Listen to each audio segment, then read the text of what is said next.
Саламатсыздар, урматтуу мен каналдын көрүүчүлөрүм. Бир кызыктуу нерсе болуп жатат. Бүгүнкү күнү ошо реформаларды жасайын деген Доги деген бул мамлекеттик өкмөттүк ишканалардын эффективдүүлүгүн жогорулаткан же көзөмөлдөгөн агенттик же болбосо департамент деп аталган уюм Доги деп коет. Department of Government Effectiveness. Аны Илон Маск башкарат. Бул деген түзмө түз бир кызыктай башкача бир реформа кылып башташты. Эгерде негизи мамлекеттерде салт катары бүт маалыматты жашыруун кармаш керек болсо, жашыруун кармап туруп, анан даярдап туруп, фактыларды текшерип туруп, фактыларды текшергенден кийин сыртка чыгарса, башка мамлекеттерге көрсөтсө, Догинин иши башкача болуп атат да. Ар кайсы жасаган ишин Илон Маск бүгүнкү күнү тез өзүнүн X-inde же болбосо баягы Twitter деп коебу, Twitter'инде чыгарып жатат дагы. Мамлекетти айыптап, мамлекеттин ар кандай жасаган баягы туура эмес деп көрүнгөн нерселерин сыртка чыгарып, ошондой кылып атат. Ошондуктан федералдык дагы кээ штаттарында мыйзамдарын бузуп атат Америкада. Ага сотко берип атышат. Мисалы үчүн ошол эле финансы министрлигинин имаратына федералдык сот чечим чыгарган, киргенге уруксат берилбейт деп Догиге. Анан дагы ошо USAID-тин жардамын токтотууга эч кандай конституциялык укугу жок деп дагы федералдык сот чечим чыгарган. Ошондой каршылык болуп атат. Чыгарса дагы Трамп ар бир өзүнүн ошо Илон Маск менен болгон достугун жана ошо өнөктөштүгүн баалап, ал чечимдерге каршы дагы чечимдерди чыгарып атат да. Ушундай күрөш болуп атат. Америка штаттарында ошо мамлекеттик кызматты Deep State деп коет да. Бул деген аябай терең мамлекет деп которулат да. Терең мамлекет бул деген баягы эң жөнөкөй мамлекеттик түзүмдө иштеген ошо мисалы үчүн департамент же болбосо отделдин башчылары же болбосо адистери, специалисттери ошо толугу менен ушундай үйдөтөн ылдый караганда аябай чоң мафия, аябай чоң түзүм. Жана ал түзүм аябай бекем, ошондуктан ошол терең мамлекет деп коет да бул жерде. Анткени кээ бир учурда ошол терең мамлекет кандай гана болбосо дагы каалайсыңбы, каалабайсыңбы саясатчыны жеңип коет да, реформа өткөзбөйсүң, тоотпой коет. Ошондуктан аны менен согушуш, аны менен күрөшүш өтө татаал да. Анын сыртынан дагы эгерде сенде толук бийлик жок болсо, Америка Штаттарында толук бийлик жок. Аякта баягы тең салмактуулук система да, бир өзгөчө бийлик сотто бар, өзгөчө бийлик президентте бар, өзгөчө бийлик конгресс, парламент, сенатта бар, өзгөчө бийлик штаттарда бар да, жергиликтүү. Ошон үчүн мисалы үчүн Калифорния губернатору Трампты жек көрсө дагы, аны Трамп алмаштыра албайт тез. Анын баары бир баягы ошо татаал процесс аркылуу дайындашат, жумуштан чечишет да. Анан ошол Илон Маск X-inde чыгарып атат.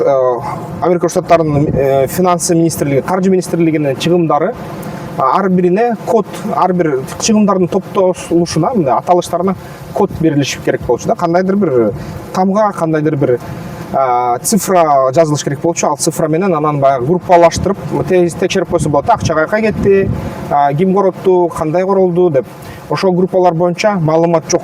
Ошону көрүп, байкап, Илон Маск сурап атат да, бул элестетип келе дейт, аудит кылыш мүмкүн эмес дейт. Бүт документтер бир копияда дейт. Документтер жоголуп калса, Америка Штаттарынын каржы министрлиги эч ким текшере албайт дейт. Миллиарддаган долларлар кандай короп атканын эч ким көзөмөлдөй албайт дейт. Көзөмөлдөсө дагы ичиндеги кээ бир баягы ошо кантип кеткенин түшүндүрүшкө мүмкүн эмес дейт да. Бул эмне дейт да, ал эми коррупция деп эсептеп атат. Бирок баягы бүгүнкү күнү Америка Штаттарынын ошо сырткы карызы 17 триллионго чейин баратат дейт. Ошо бүт карызды айтып атат да Илон Маск, азыр мен иштеген жумушумдун үзүрүн көрсөңөр дейт. Бир күнү дейт көрөсүздөр, ипотекаңардын пайыздары аябай азаят дейт, карыздарыңар азаят дейт, баарыңар азаят деп, мен азыр иштетсеңер табам дейт. Ошо мамлекет тарабынан абдан көп алардын кызматкерлеринин тарабынан акчалар кандайдыр жашыруун башка булактар менен, башка жолдор менен кетип жатат дейт. Ал акча кетишин эч ким байкай албайт, аны эч ким текшере албайт, ага эч ким эч кандай далил кыла албайт дейт. Ошон үчүн ошо биз текшерип атканыбыз бул чоң жумуш дейт, сезеси келет да америкалыктарга. Кызыктай, чын эле мен деген өзүмдүн тажрыйбам менен алсам, көп билгем. Ошо Америка Штаттарынан Кыргызстанга келет, башка өлкөлөргө келген ушундай андайдыр жарандар бар, түшүнүксүз. Кайда иштейсиң десе, эч жакта иштебеймин дейт, же болбосо мурунку солдат, же болбосо мурунку баягы кандайдыр мамлекеттик кызматкер, анан жакшы жашайт, акчасы бир топ, акырындап жергиликтүү бизнестерге инвестиция кылат. Анан акчаны кайдан тап келдиң, кантип алдың десең, согуштук пенсия же башка пенсия деп коет да. Анан ичин кара инвестордун менен тааныштырчы, кичине сүйлөшөлү. Эмне деген киши, мен көптөрүн билем, ушунун аны менен да таанышып сүйлөшөйүн десең, ой жок деп кезиктирбей коет да. Ушундай кишилер болгон. Жок кой, ал жаман көрөт деп өзү менен эле мен эле жейизгем деп коет. Инвесторум бар деп коет, бүттү. Ушунча жүрө берет. Анан ойлойсуң да, бул акчасы кайдан келет деп. Анан ойлойсуң да, атайын баягы жаныштардан сурайсың, бул баягы коопсуздукка тиешеси жокпу десе, жок, коопсуздукка тиешеси жок, таптакыр маклер дейт, өз мекенинде толук маклер дейт да. Таң каласың, туята дейсиң, эмне дейсиң. Көрсө, эгерде ушул Илон Маск чын болсо, анда чын эле булар өзү баягы мамлекет акчаны кескин бөлүктөрүн өз каалагандай бөлүштүрүп, өз жашоосуна жыргап колдоно беришиптир дагы. Ага текшерүүчү документтер жетишсиз болгондуктан аны текшерүү кыйын болчу. Толук мамлекеттик аудит өткөргөнү кыйын болчу. Кээ адамдар ушул Америка Штаттарынын баягы өкмөт тарабында иштегендер ушинтип өзүнүн түзмө-түз бюджеттен акчаны чыгарып алып, аны жоготуп отчеттордон банк аркылуу өткөрүп, башка эсептерге ушинтип, анан ал акчаны жөн эле чөнтөккө салып алып, жыргап жашап жатыптыр да дүйнө жүзү боюнча.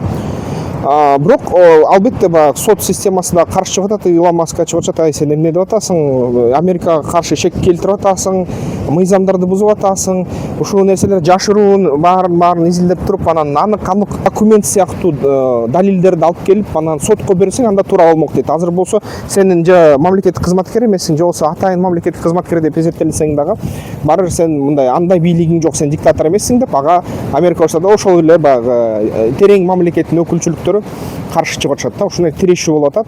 Тирешүү, кагылышуу өзгөчө бир кандай согуш да, ушуну бул нерсе аябай кызуу уланып атат да. Анан ошол нерсенен байкасак, эмнеге алып келиши ыктымал бул? Эгерде Илон Маск чын эле ушу ак ниет менен жасаса, Америка Штаттары өсөт, өнүгөт, чын эле карыз азаят, анын иши ордуна салынат, анан дагы бир кылым ошол үстөмдүк кылат да жер планетасына. Эгерде жок каршы чыкса, чирийбейбиз десе, чирий берели деген чечим чыгарса, анда Илон Маск же болсо калп эле иш жасаган болсо, анда эртең ошо 2-3 жылдан кетет, Трамп Маскты соттошот, түрмөгө отургузушат, акчасын алышат, чирий берет Америка Штаттарын, чирип туруп, батыш чирип атат деген сөз нак болот дагы. Анан бир күнү ошо Рим империясы кулагандай эле, ошо федераттар, башка өлкөлөрдүн өкүлчүлүктөрү каптап кетип, Америка Штаттарынан жок болуп кетет да. Ошондой тагдыр, ошондой мындай вилкага келип калды, бирок ал нерсе албетте узак жылдар менен жүрүшү мүмкүн. Бирок ушундай кызыктуу негизи ошо Илон Маск ушинтип өзүнүн Америка Штаттарынын мамлекеттик түзүмдөрүн ушинтип титиретип, калчылдатып, баягы оозунан шилекейин куйгузуп, тим эле эсин оодарып шок кылып атат да. Ошондой ушу дүйнө жүзү боюнча экономикалык кандай өнүгүүлөр байкалып атат да. Ошон үчүн бүгүнкү күнү акырындап карьера деген нерселер жок болуп атат да. Анткени адам деген кандайдыр бир жумушка отуруп алып, карьерадай өсүп, бутакча тепкичтин үстүнөн тепкич аттап, даражага жетип, ошол даражадан анан жакшы акча табам деген нерсе бузулуп атат. Азыр көп болсоң 1-2-3 жыл иштейсиң, керек болсо өмүр бою бир компанияда иштеп койсоң, анан кандайдыр бир даражадан ары атта албайсың. Ал даражадан ары атташ үчүн ишкерчилик керек да. Ишкерчиликти жасаш үчүн ошо сиздерди үндөйм, QR код аркылуу бизнес курс жазылган, ошол бизнес курстан өткүлө, ишкерчилик жасагыла, инвесторлорду тарткыла, бизнестерди түзгүлө, өзүңөр жумуш жасагыла, керек болсо башка жарандар үчүн, башка биздин баягы туугандаш ошо мекендештерибиз үчүн иштерди жасагыла. Анын аркасынан каалаган сиздердин адистигиңерге, даражаңарга жарай турчу каалаган деңгээлге чейин ошого аракетиңерге жараша да секиргиле да. Анан ары сиздерге ушуну каалап кетерим. Каналды колдоп койсоңуздар болот. Эмки видеолордон көрүшкөнчө. Тактикалык федерациясына мүчөлүккө киргиле, страйкбол ойногула, ден соолукка жакшы.